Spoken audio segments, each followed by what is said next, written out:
Here are 5 things you don't want to do at your green card interview. I'm Bianca Jordan, immigration lawyer who's been doing this work for 15 years, and I'm the founder of Greenlight Your Green Card, a step by step comprehensive guide that helps you navigate your green card application process from start to finish. To learn more about this resource, you can visit greenlightgreencard.com. So, here are 5 things that you really want to make sure that you don't do when it comes to your green card interview because they could cause problems at best, cause denials at worst. So, first up, don't get there late. You want to make sure that when it comes to your green card interview, you know exactly where you're going, you know where the office is, you know where to check in, all that stuff. If you've never been to this building before, you might want to try to go there beforehand, whether you're driving, taking the train, you want to figure out your transportation for that day. If you don't trust yourself really, you can always order a ride share so that they can pick you up. You can always schedule these in advance. They can pick you up and drop you off in enough time to get there for your green card interview. You want to make sure that you also have your IDs available with you. So make sure that you have a driver's license or a photo ID, your passport. You want to bring all the passports that you have, even if they're expired. You just want to make sure that you have stuff ready so that you're not late. And in that same vein, the second thing you want to do is make sure that you don't forget your additional evidence. So make sure that any evidence that you did not already submit when you filed your application the first time, you're including.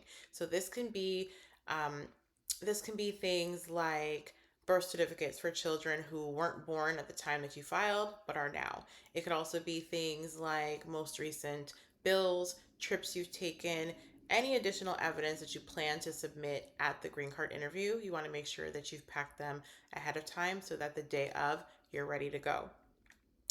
The third thing that you want to avoid doing at your green card interview is lying or making up answers.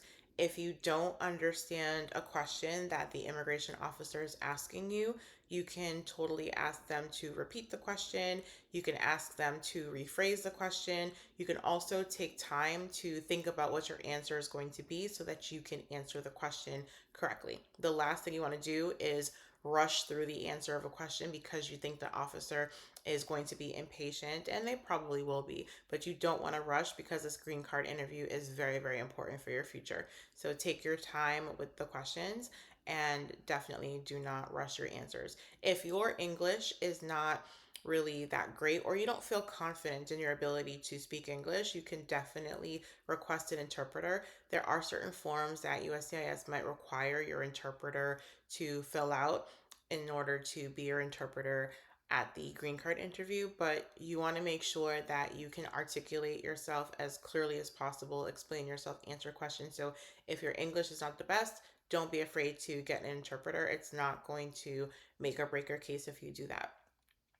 The fourth thing that you want to avoid doing at your green card interview is volunteering information that is not asked. So, the same way you don't want to lie or make up answers, you also don't want to just volunteer information that they're not asking you for. So, an example of this could be, let's say that the immigration officer asks you, "What did you have for breakfast this morning?" The simple answer would be, I had a bowl of cereal. I had a bagel and cream cheese. I had a Western omelet. Very simple, right? You don't need to get into telling the immigration officer that I got a bagel and cream cheese from the Dunkin' Donuts on 123 Main Street. Like, you don't have to provide details unless the immigration officer asks you them. It might seem like these little things don't matter, but sometimes it's the immigration officer's way of trying to trick you into giving information that they can then use to go down another rabbit hole that you might not have even been thinking about. And the fifth thing that you want to avoid doing at your green card interview, which is kind of related to what I just said, is don't believe that the immigration officer is your friend, even if they're really nice to you. And this is not any shade at immigration officers. The immigration officers are amazing people for the most part. I personally have never had any negative experiences with many immigration officers. So, for the most part, immigration officers are amazing. So, this is not like me trying to insult them or anything like that. But especially in this moment, they are not your friends. They work for the federal government. They are trying to find any reason to deny your green card application. So, of course, they're going to seem like they're nice and courteous and friendly to you because that's how they kind of disarm you. That's how they get you to loosen up a little bit to see if they can pull things out of you. But do not let your guard down. Do not assume that because the immigration officer might be nice, that they're not going to go in for the kill if need be. I've seen this happen a lot of times. They will kind of be nice to you at first, and then they'll start peppering you with the difficult questions. So definitely don't be alarmed by that.